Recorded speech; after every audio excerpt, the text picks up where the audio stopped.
Welcome to Eenadu ఈ Pratibha. This is Raju, senior Indian polity faculty అండి. Right. So మనకి హైకోర్టుకు సంబంధించినటువంటి దాంట్లో ఆర్టికల్ 221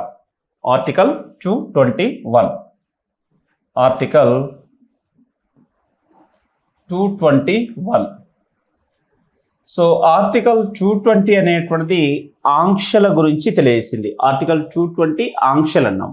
మరి ఆర్టికల్ 221 దేన్ని తెలియజేస్తుందంటే, సో హైకోర్టు ప్రధాన న్యాయమూర్తి మరియు ఇతర న్యాయమూర్తుల యొక్క వేతనాల గురించి తెలియజేసింది. వేతనాల గురించి తెలియజేసింది. ఆర్టికల్ 221 వేతనాల గురించి తెలియజేసింది. సో మనకి సాధారణంగా హైకోర్టు ప్రధాన న్యాయమూర్తి మరియు ఇతర న్యాయమూర్తుల యొక్క వేతనాలను నిర్ణయించేది పార్లమెంట్. హైకోర్టు ప్రధాన న్యాయమూర్తి మరియు హైకోర్టులోని ఇతర న్యాయమూర్తుల యొక్క వేతనాలను నిర్ణయించేది పార్లమెంట్. సో కాబట్టి పార్లమెంట్ నిర్ణయించేంత వరకు సో వీరి యొక్క వేతనాలని 2వ షెడ్యూల్లో పేర్కొన్న విధంగా చెల్లిస్తారు. పార్లమెంట్ నిర్ణయించేంత వరకు సో వీరి యొక్క వేతనాలని 2వ షెడ్యూల్లో పేర్కొన్నటువంటి విధంగా చెల్లిస్తారు.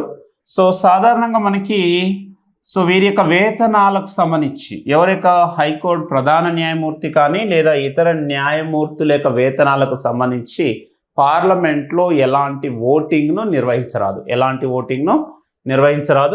అదేవిధంగా 2018లో సవరించినటువంటి విధానాన్ని అనుసరించి హైకోర్టు ప్రధాన న్యాయమూర్తి యొక్క వేతనాన్ని 90,000 నుండి వీరి యొక్క వేతనాన్ని 2,50,000కు పెంచారు. 2,50,000కి అంటే 2018 వరకు హైకోర్టు ప్రధాన న్యాయమూర్తి యొక్క వేతనం 90,000 అండి. 2018లో సవరించినటువంటి సవరణను అనుసరించి హైకోర్టు ప్రధాన న్యాయమూర్తి యొక్క వేతనం 2,50,000. అదేవిధంగా మనకి హైకోర్టులోని ఇతర న్యాయమూర్తుల యొక్క వేతనం 80,000 నుంచి వీరి యొక్క వేతనాన్ని 2,25,000కు పెంచారు. 2,25,000కి పెంచారు. అంటే ప్రస్తుతం హైకోర్టు ప్రధాన న్యాయమూర్తి యొక్క వేతనం ఎంత అంటే 2,50,000 అని చెప్పాలి. అదేవిధంగా ఇతర న్యాయమూర్తుల యొక్క వేతనం ఎంత అంటే 2,25,000 అని చెప్పాలి. అదేవిధంగా మరి వీరి యొక్క వేతనాన్ని రాష్ట్ర సంఘటిత నిధి నుండి చెల్లిస్తారండి. రాష్ట్ర సంఘటిత నిధి నుండి చెల్లిస్తారు. సో అదేవిధంగా ఇది ఐటీ పరిధిలోకి రాదు.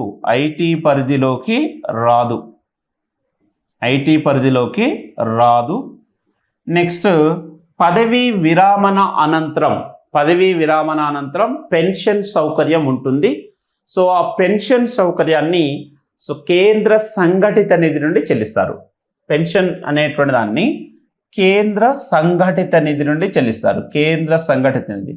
అంటే శాలరీనేమో రాష్ట్ర సంఘటిత నిధి నుండి, అదేవిధంగా పదవీ విరామణానంతరం పెన్షన్ అనేటువంటి దాన్ని కేంద్ర సంఘటిత నిధి నుండి చెల్లిస్తారు.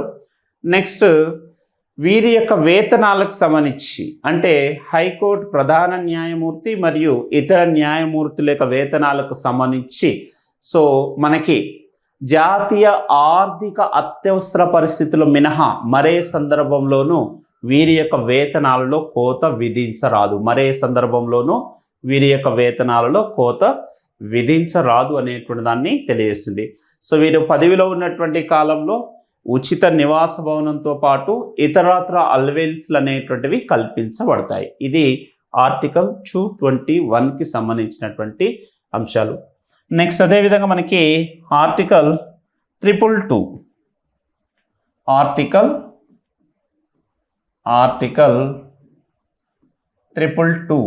సో 222 ఆర్టికల్ 222 సో ఆర్టికల్ 222 అనేటువంటిది బదిలీలకు సంబంధించిందండి.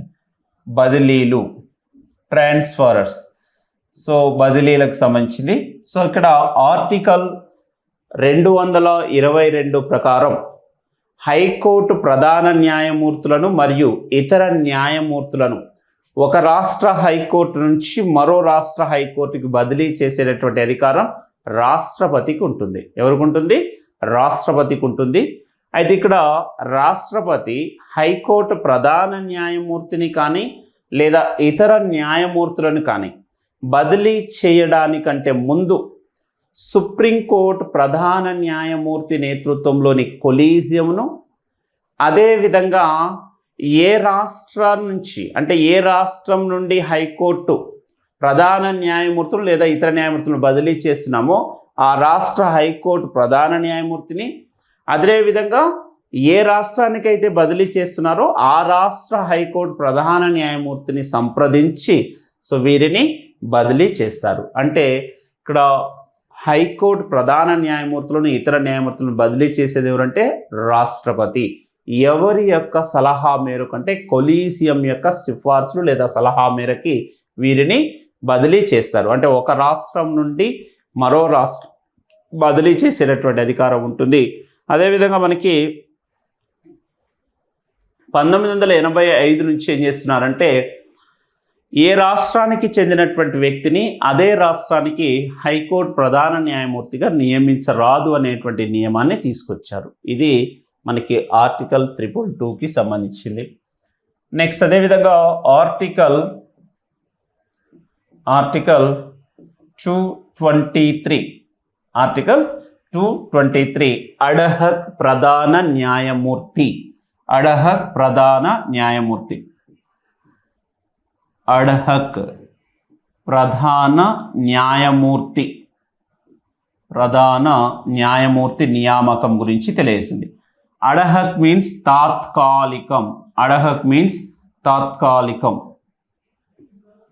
అంటే ఇక్కడ ఆర్టికల్ 223 ప్రకారం హైకోర్టు యొక్క ప్రధాన న్యాయమూర్తికి సంబంధించిన పదవి ఏదేని కారణం చేత ఖాళీ ఏర్పడినా లేదా ప్రస్తుతం పదవిలో ఉన్నటువంటి ప్రధాన న్యాయమూర్తి ప్రత్యేక పరిస్థితిలో పదవీ బాధ్యతలను నిర్వర్తించలేనటువంటి సందర్భంలో సో హైకోర్టు ప్రధాన న్యాయమూర్తిగా అంటే తాత్కాలిక ప్రధాన న్యాయమూర్తిగా రాష్ట్రపతి నియమించవచ్చు అనేటువంటి దాన్ని తెలియజేస్తుంది. అడహక్ మీన్స్ తాత్కాలికం అని చెప్తున్నాం, అంటే టెంపరవరీ.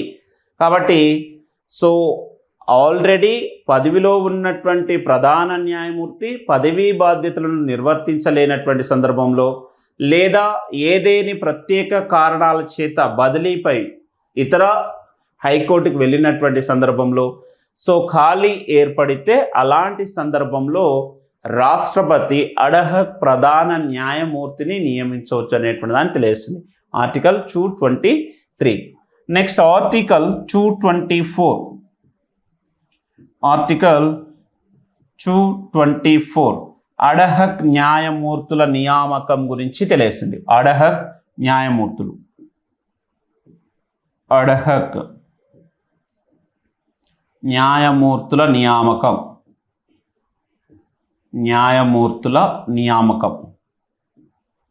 అడహక్ న్యాయమూర్తుల నియామకం అంటే ఆర్టికల్ 224 ప్రకారం హైకోర్టులో పనిచేస్తున్నటువంటి న్యాయమూర్తుల సంఖ్య సుప్రీంకోర్టు నిర్దేశించినటువంటి సంఖ్య అనేటువంటిది లేనటువంటి సందర్భంలో, అంటే ఒక హైకోర్టులో పనిచేయవలసిన న్యాయమూర్తుల సంఖ్య కంటే తక్కువ న్యాయమూర్తులు ఉన్నటువంటి సందర్భంలో, అదేవిధంగా ఆ హైకోర్టులో ఉన్నటువంటి కేసుల పెండింగ్ కేసుల యొక్క తీవ్రతను బట్టి సో ఏం చేయొచ్చు, హైకోర్టు ప్రధాన న్యాయమూర్తి రాష్ట్రపతిని సంప్రదించి తాత్కాలిక న్యాయమూర్తులను నియమించుకోవచ్చు.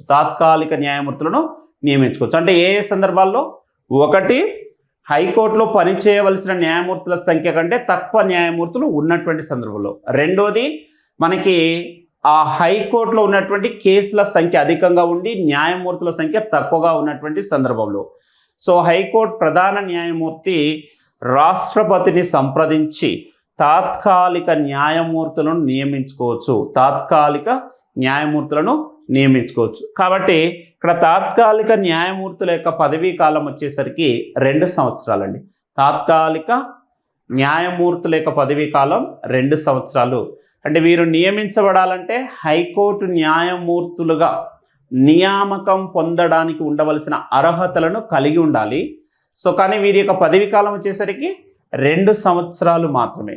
అయితే ప్రస్తుతం భారతదేశంలో ఈ సాంప్రదాయాన్ని కొనసాగిస్తూనే ఎవరైతే అర్హత న్యాయమూర్తులుగా నియామకం పొందుతున్నారో వారినే శాశ్వతమైనటువంటి న్యాయమూర్తులుగా సో తిరిగి కొనసాగిస్తున్నారు అని చెప్పొచ్చు.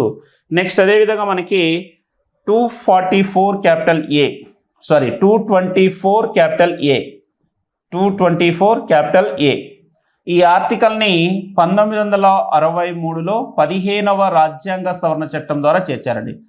224 అనేటువంటి ఆర్టికల్ని 1963లో 15వ రాజ్యాంగ సవరణ చట్టం ద్వారా చేర్చారు. సో మరి ఏంటి అన్నప్పుడు సో ఇక్కడ 224 ప్రకారం ఏదేని ఒక హైకోర్టులో న్యాయమూర్తిగా పనిచేస్తున్నటువంటి వారు ఒక కేసును విచారిస్తున్నటువంటి సందర్భంలో ఆ కేసు చివరి దశకు చేరుకున్నటువంటి సందర్భంలో ఆ కేసును విచారిస్తున్నటువంటి న్యాయమూర్తి పదవీ విరామణ చేసినట్లయితే ఆ కేసు పూర్తయ్యేంత వరకు కూడా పదవిలో కొనసాగమని ప్రధాన న్యాయమూర్తి వారిని కోరవచ్చును. అలాంటి సందర్భంలో వారు ఆ కేసు పూర్తయ్యేంత వరకు ఆ బాధ్యతలను నిర్వర్తించవచ్చు అనేటువంటి దాన్ని తెలియజేస్తుంది. సో అంటే ఇక్కడ సింపుల్గా చెప్పాలంటే పదవీ విరామణ చేసినటువంటి వారిని తిరిగి ఆ కేసు పూర్వపరాలు పూర్తయ్యేంత వరకు కూడా మీరు ఆ బాధ్యతలను నిర్వర్తించండి అని హైకోర్టు ప్రధాన న్యాయమూర్తి కోరినట్లయితే సో పదవీ విరామణ చేసినటువంటి వ్యక్తి తిరిగి పదవీ బాధ్యతలను నిర్వర్తించవచ్చు అనేటువంటి దాన్ని తెలియజేస్తుంది 224 అనేటువంటిది.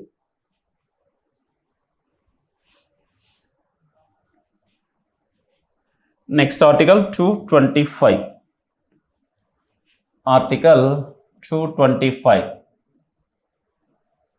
సో హైకోర్టు యొక్క ప్రాథమిక అధికార పరిధి గురించి తెలియజేస్తుంది. ఆర్టికల్ 225 హైకోర్టు యొక్క ప్రాథమిక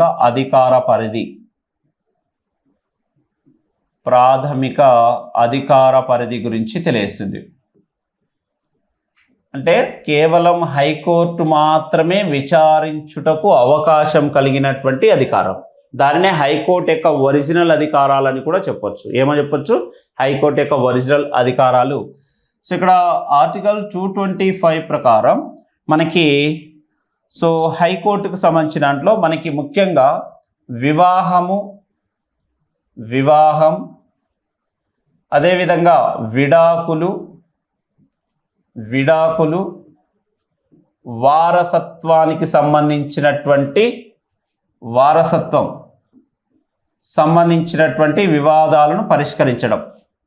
వివాదాలను విచారించడం లేదా పరిష్కరించడం. అంటే వివాహం, విడాకులు, వారసత్వానికి సంబంధించిన సో ఏవైనా వివాదాస్పదమైనటువంటి అంశాలు. నెక్స్ట్ ఇక్కడ ఆస్తి తగాదాలకు సంబంధించిన వివాదాలు. నెక్స్ట్ అదేవిధంగా శాసనసభ సభ్యులకు సంబంధించిన సభ్యుల యొక్క ఎన్నికా వివాదాలు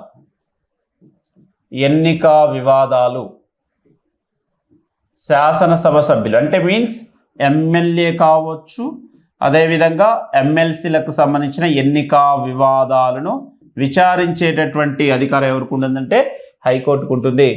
నెక్స్ట్ పార్లమెంట్ సభ్యుల యొక్క ఎన్నికకు సంబంధించిన వివాదాలు. పార్లమెంట్ సభ్యుల యొక్క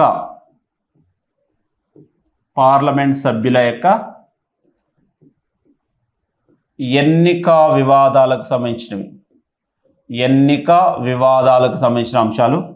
నెక్స్ట్ దాంతోపాటు మనకి ఇక్కడ ప్రాథమిక హక్కులకు సంబంధించిన అంశాలు, ప్రాథమిక హక్కుల పరిరక్షణకు సంబంధించిన అంశాలు, ప్రాథమిక హక్కుల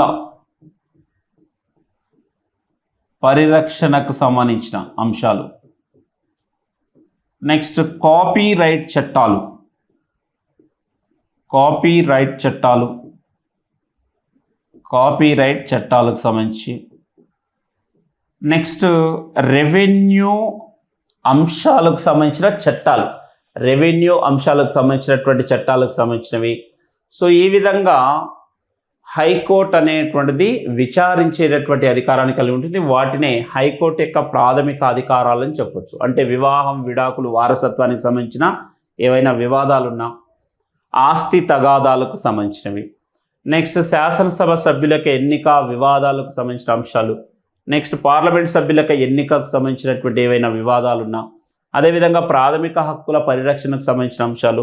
కాపీరైట్ చట్టాలు అంటే కాపీరైట్ చట్టాలు మీన్స్ సో ఒకరి పుస్తకాన్ని మరొకరు యాజ్ టీజ్గా కాపీ కొడితే అది కాపీరైట్ అవుతుంది. సో అలా కాపీరైట్ చట్టం కింద మనం విచారించేటటువంటి అధికారం ఎవరికి ఉంటుందంటే హైకోర్టుకు ఉంటుంది. నెక్స్ట్ అదేవిధంగా రెవెన్యూకు సంబంధించినటువంటి అంశాలు, రెవెన్యూకు సంబంధించిన వివాదాస్పదమైన అంశాలు ఏవైనా ఉన్నా కూడా మనకి హైకోర్టు అనేటువంటిది విచారించేటటువంటి అధికారాన్ని కలిగి ఉంటుంది.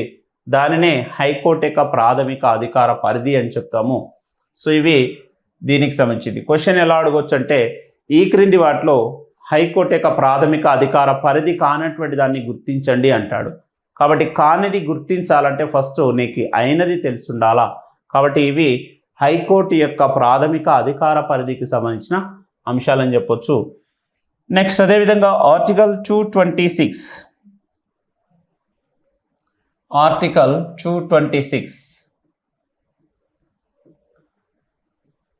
ఆర్టికల్ 226, ఆర్టికల్ 226 ప్రకారం ప్రాథమిక హక్కుల పరిరక్షణ కోసం, ఆర్టికల్ 226 ప్రకారం ప్రాథమిక హక్కుల పరిరక్షణ కొరకు, ప్రాథమిక హక్కుల పరిరక్షణ కొరకు,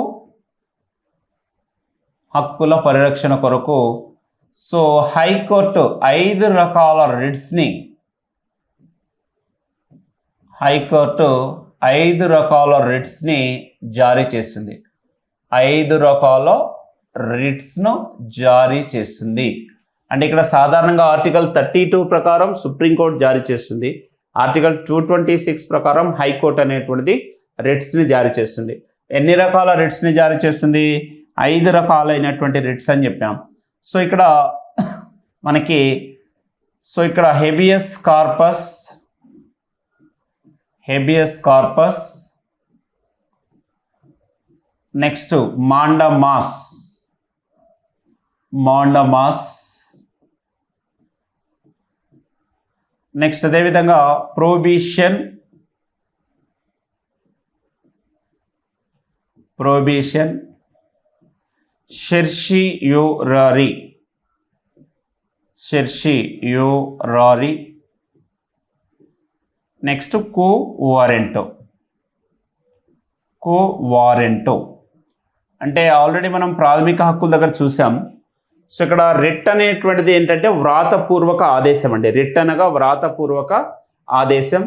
సో ఇక్కడ మరి ప్రాథమిక హక్కుల పరిరక్షణ కోసం సుప్రీంకోర్టుతో పాటు హైకోర్టు కూడా సో రిట్స్లను జారీ చేసేటటువంటి అధికారాన్ని కలిగి ఉంటుంది. అందులో మనకి హెబియస్ కార్పస్ అంటున్నాం. సో హెబియస్ కార్పస్ అంటే మనకి సాధారణంగా to have a body, to have a body అంటాం. శరీరాన్ని కలిగి ఉండుట అనేటువంటి దాన్ని తెలియస్తుంది. మాండమాస్ వి కమాండ్, వి కమాండ్, మాండమాస్ అంటే వి command.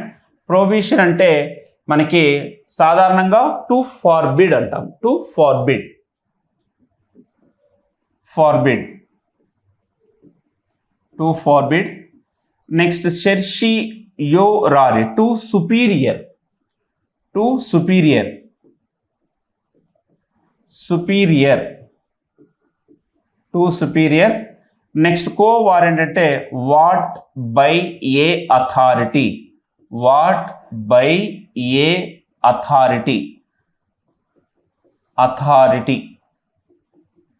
What by a authority అని చెప్తాం. అంటే ఇక్కడ హెబియస్ కార్పస్ అంటే టు హ్యావ్ ఏ బాడీ అని చెప్తున్నాం, అంటే వ్యక్తిని ప్రవేశపెట్టండి.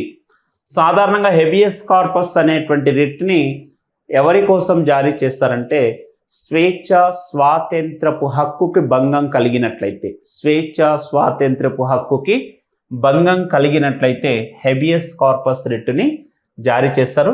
సో ఇక్కడ హెబియస్ కార్పస్ రిట్కు ఉన్నటువంటి ప్రత్యేకత ఏంటంటే అతి ప్రాచీనమైన రిట్ అండి, అతి ప్రాచీనమైన రిట్ లేదా అతి పురాతనమైనటువంటి రిట్.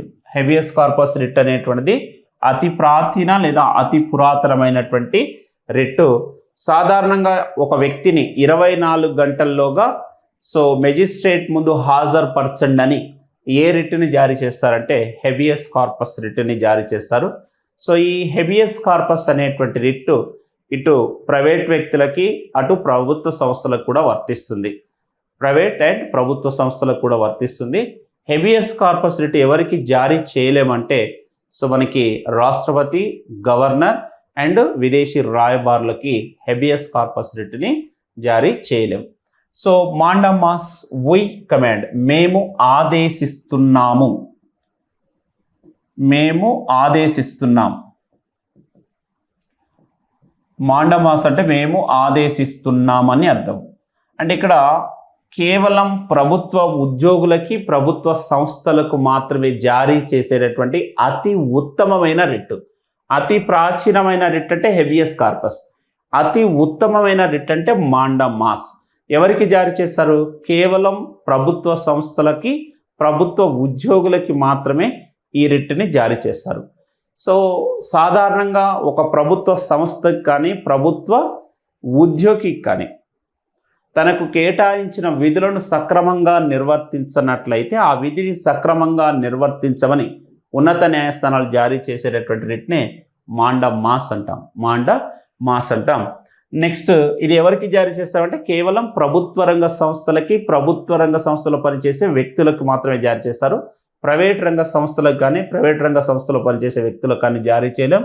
అదేవిధంగా రాష్ట్రపతి, గవర్నర్లకు కూడా మాండమాస్ రిట్ని జారీ చేయలేం. సో ప్రొహిబిషన్ అంటే టు ఫార్బిడ్, నిషేధించుట. అంటే ఈ ప్రొహిబిషన్ అనేటువంటి రిట్ని దిగువ న్యాయస్థానాలకి జారీ చేస్తారండి, దిగువ న్యాయస్థానాలకి. సుప్రీంకోర్టు కానీ హైకోర్టు కానీ జారీ చేస్తాయి.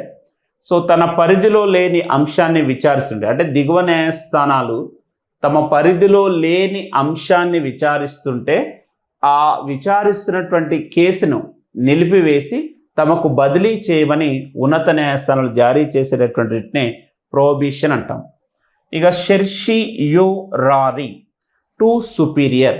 సో ఇక్కడ సెర్షియోరారీ అంటే మనకి ఇక్కడ సాధారణంగా మనకి దిగువ న్యాయస్థానాలు తన పరిధిలో లేని అంశాన్ని విచారించి తీర్పులను వెలువరించినటువంటి సందర్భంలో ఆ తీర్పును నిలుపుదల చేసి ఆ కేసును తనకు బదిలీ చేయమని ఉన్నత న్యాయస్థానాలు జారీ చేసేటటువంటినే సెర్షియోరారీ అంటాం, సెర్షియోరారీ.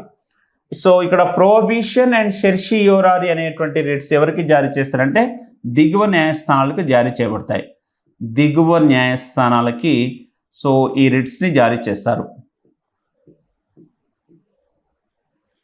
ఇక నెక్స్ట్ కో వారెంటో. ఇక్కడ కో వారెంటో అంటే ఏ అధికారంతో అని అర్థం, ఏ అధికారంతో, ఏ అధికారంతో, ఏ అధికారంతో. కో వారెంటో అంటే ఏ అధికారంతో, వాట్ బై ఏ అథారిటీ. అంటే అర్హత లేనటువంటి వ్యక్తి అధికారాలను చలామణి చేస్తుంటే మీరు ఏ అర్హతతో ఆ విధులను నిర్వర్తిస్తున్నారని ఉన్నత న్యాయస్థానాలు జారీ చేసేటటువంటినే కో వారెంటో అంటాం. కాబట్టి ఆర్టికల్ 226 అనేటువంటి దేన్ని తెలియజేస్తుందంటే మనకి ఆర్టికల్ 226 అనేటువంటిది ప్రాథమిక హక్కుల పరిరక్షణ కోసం 5 రకాల రిట్స్ని మనకి హైకోర్టు అనేటువంటిది జారీ చేశాయి. హెబియస్ కార్పస్, మాండమాస్, ప్రొహిబిషన్, సెర్షియోరారీ, కో వారెంటో. Next article 227.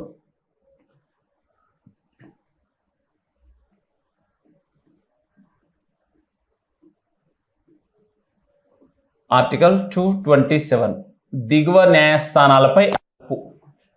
ఆర్టికల్ 227 దిగువ న్యాయస్థానాలపై అదుపు. దిగువ న్యాయస్థానాలపై అదుపు అంటే ఇక దిగువ న్యాయస్థానాలపై అదుపు మీన్స్ అంటే హైకోర్టు అనేటువంటిది సో రాష్ట్ర స్థాయిలో అత్యున్నతమైనటువంటి న్యాయస్థానం హైకోర్టు అండి. అయితే ఇక్కడ రాష్ట్ర స్థాయిలో ఉండేటువంటి దిగువ న్యాయస్థానాలు అంటున్నాం. అంటే జిల్లా స్థాయిలో ఉండేటువంటి సెషన్ కోర్టు కావచ్చు, మెజిస్ట్రేట్ కోర్టు కావచ్చు, మున్సిపల్ కోర్టులు కావచ్చు. అయితే ఈ కోర్టులో పనిచేసేటటువంటి సిబ్బంది నియామకం కావచ్చు, అదేవిధంగా వారి యొక్క బదిలీలకు సంబంధించిన అంశాలు కావచ్చు, అండ్ ఈ కోర్టు పరిధిలో ఉండేటటువంటి కేసుల పెండింగ్ అంటే దిగువ న్యాయస్థానాల్లో ఉండేటువంటి కేసులు ఏవైతే ఉన్నాయో ఆ కేసుల యొక్క పెండింగ్కు సంబంధించిన అంశాలను సత్వర పరిష్కారం కోసం సో హైకోర్టు అనేటువంటిది ఆదేశాలను జారీ చేయొచ్చు. అదేవిధంగా దిగువ న్యాయస్థానంలో పనిచేసేటటువంటి సిబ్బంది బదిలీలు, ప్రమోషన్స్, వాటికి సంబంధించిన అంశాలన్నీ కూడా దేని యొక్క నియంత్రణలో ఉంటాయంటే హైకోర్టు యొక్క నియంత్రణలో పనిచేస్తాయి. సో ఇది ఆర్టికల్ 227 అంటే సింపుల్గా గుర్తుంచుకోవాలి, దిగువ న్యాయస్థానాలపై అదుపు అని తెలుసు. Next article 228. Article 228 so high court యొక్క అప్పీళ్ల అధికార పరిధి. హైకోర్టు యొక్క అప్పీళ్ల అధికార పరిధి. అప్పీళ్ల అధికార పరిధి. హైకోర్టు యొక్క అప్పీళ్ల అధికార పరిధి అంటే సో దిగువ న్యాయస్థానాలకు సంబంధించినటువంటి అంశాల్లో అంటే సాధారణంగా దిగువ న్యాయస్థానాలు మీన్స్ జిల్లా స్థాయిలో ఉండేటువంటి కోర్టులు 7 సంవత్సరాలకు మించి శిక్షలను విధించినా కానీ లేదా దిగువ న్యాయస్థానాలు మరణశిక్ష లాంటివి విధించినటువంటి సందర్భంలో బాధితుడు సో ఎక్కడికో హైకోర్టును ఆశ్రయించేటటువంటి అధికారాన్ని కలిగి ఉంటారు. ఏ ఆర్టికల్ ప్రకారం? 228 ప్రకారం. అంటే సో అప్పీళ్ల అధికార పరిధి అనేటువంటిది ఉంటుందని చెప్తున్నాం. అంటే సాధారణంగా దిగువ న్యాయస్థానాలు ఇచ్చినటువంటి తీర్పులపై నీకు న్యాయం జరగలేదని భావించినప్పుడు బాధితుడు ఏం చేయొచ్చు? హైకోర్టును ఆశ్రయించవచ్చును. ఏ ఆర్టికల్ ప్రకారం? 228 ఆర్టికల్ ప్రకారం దీనినే హైకోర్టు యొక్క అప్పీళ్ల అధికారాలు అంటాం. అప్పీళ్ల అధికారాలు అంటే దిగువ న్యాయస్థానాలు 7 సంవత్సరాలకు మించి శిక్షలను విధించిన లేదా మరణ శిక్షలను విధించినటువంటి సందర్భంలో 7 సంవత్సరాలకు మించి శిక్షలను విధించిన లేదా మరణ శిక్ష లాంటి విధించినటువంటి సందర్భంలో బాధితుడు నాకు న్యాయం జరగలేదని భావించి అతను సో హైకోర్టుని అప్పీల్ చేసుకోవచ్చు ఆర్టికల్ 228 ప్రకారం. Next article 229.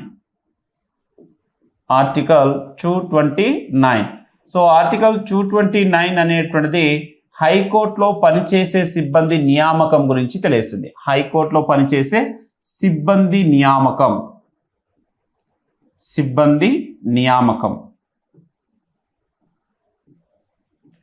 సో ఆర్టికల్ 229 ప్రకారం హైకోర్టులో పనిచేసేటటువంటి సిబ్బందిని హైకోర్టు ప్రధాన న్యాయమూర్తి నియమిస్తారండి. అంటే న్యాయమూర్తులు కాకుండా ఇతర సిబ్బందులు అని అర్థం. సో అక్కడ ఉండేటువంటి క్లర్క్స్ కావచ్చు, జూనియర్ అసిస్టెంట్ కావచ్చు, ఇతర సిబ్బందులు ఉంటారు కదా, వారి యొక్క నియామకానికి సంబంధించింది. కాబట్టి హైకోర్టులో పనిచేసేటటువంటి సిబ్బంది సో నియామకం గురించి తెలిసే ఆర్టికల్ 229. వారిని నియమించేది ఎవరంటే హైకోర్టు ప్రధాన న్యాయమూర్తి నియమిస్తారు. వారికి సంబంధించిన services and rules and regulations అన్నిటిని కూడా హైకోర్టు మాత్రమే సో వాటిని నియమిస్తుంది, ఏర్పాటు చేస్తుంది. సో అదేవిధంగా వారికి చెల్లించేటటువంటి వేతనాలు మాత్రం రాష్ట్ర సంఘటిత నిధి నుండి చెల్లించబడతాయి. రాష్ట్ర సంఘటిత నిధి నుండి చెల్లించబడతాయి. Next article 230.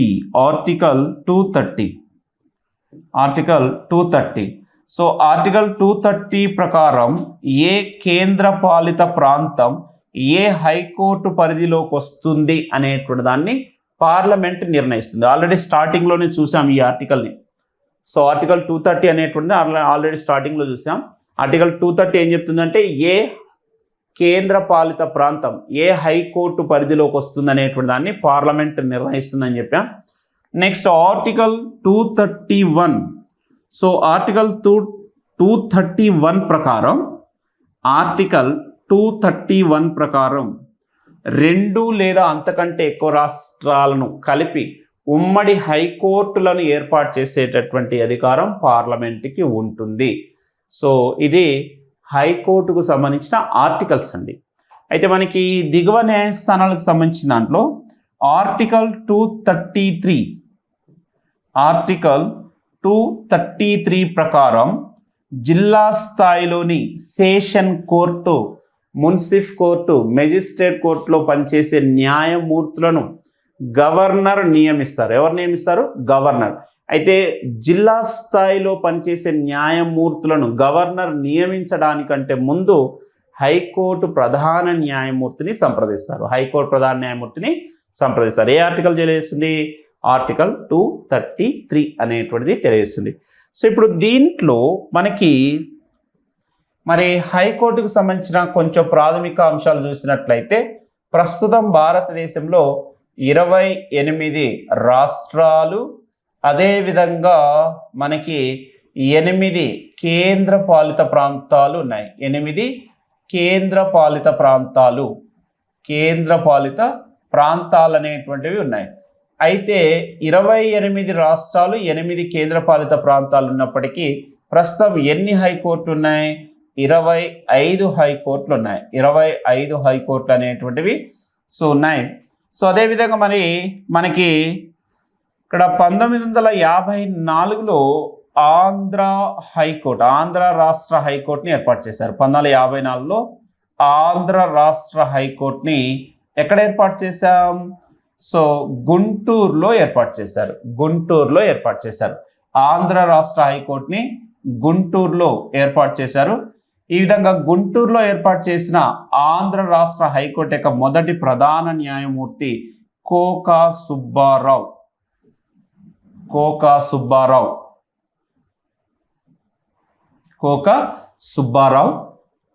నెక్స్ట్ మరి అదేవిధంగా మనకి 1956లో ఉమ్మడి ఆంధ్రప్రదేశ్ హైకోర్టుని ఉమ్మడి ఆంధ్రప్రదేశ్ హైకోర్టుని 1956 నవంబర్ 5న సో హైదరాబాద్లో ఏర్పాటు చేశారు. ఎక్కడ ఏర్పాటు చేశారు? హైదరాబాద్. సో ఈ విధంగా ఉమ్మడి ఆంధ్రప్రదేశ్ హైకోర్టు యొక్క మొదటి ప్రధాన న్యాయమూర్తి కూడా కోకా సుబ్బారావు. నెక్స్ట్ అదేవిధంగా మరి భారతదేశంలో హైకోర్టు యొక్క మొదటి మహిళా న్యాయమూర్తి ఎవరు అంటారు? సో హైకోర్టు మొదటి మహిళా న్యాయమూర్తిగా నియామకం పొందింది ఎవరంటే సో మనకి జస్టిస్ అన్నా చాందీ అండి. మొదటి మహిళా న్యాయమూర్తి, హైకోర్టులో న్యాయమూర్తిగా నియామకం పొందిన మొదటి మహిళ అన్నా చాందీ, జస్టిస్ అన్నా చాందీ మొదటి మహిళా న్యాయమూర్తి. నెక్స్ట్ మొదటి మహిళా న్యాయమూర్తి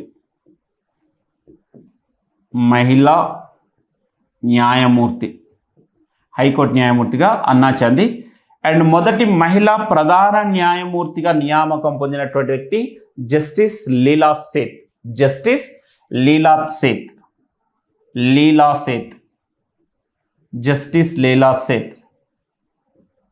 సో మొదటి మహిళా ప్రధాన న్యాయమూర్తి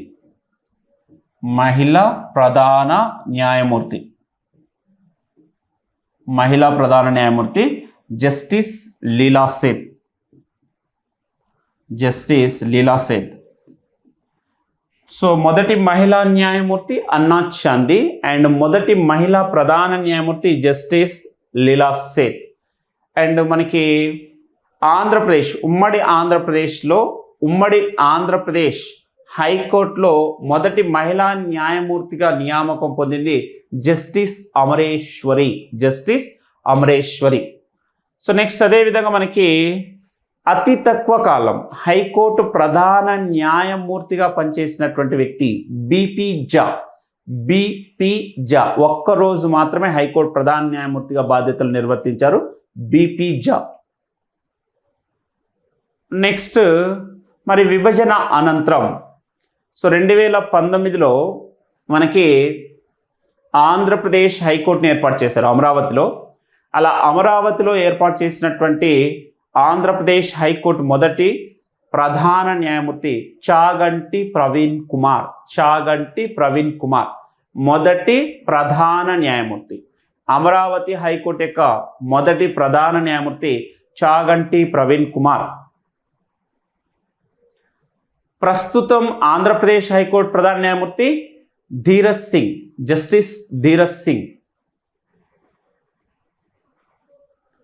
నెక్స్ట్ తెలంగాణ రాష్ట్రానికి సంబంధించిన దాంట్లో మనకి 2014లో తెలంగాణ రాష్ట్ర ఏర్పాటు తర్వాత రాధాకృష్ణన్ అండి. సో రాధాకృష్ణన్ తెలంగాణ రాష్ట్ర హైకోర్టు యొక్క మొదటి ప్రధాన న్యాయమూర్తి రాధాకృష్ణన్. ప్రస్తుతం తెలంగాణ రాష్ట్ర హైకోర్టు ప్రధాన న్యాయమూర్తి ఎవరంటే అలోక్ అరాధే. అలోక్ అరాధే. అలోక్ అరాధే. నెక్స్ట్ తెలంగాణ హైకోర్టుకున్న ఒక ప్రత్యేకత, తెలంగాణ రాష్ట్ర హైకోర్టు యొక్క మొదటి మహిళా ప్రధాన న్యాయమూర్తి justice Hima Kohli. Justice Hima Kohli. Justice Hima Kohli. So right అండి, ఇది హైకోర్టుకి సంబంధించినటువంటి అంశాలు. Right, thank you.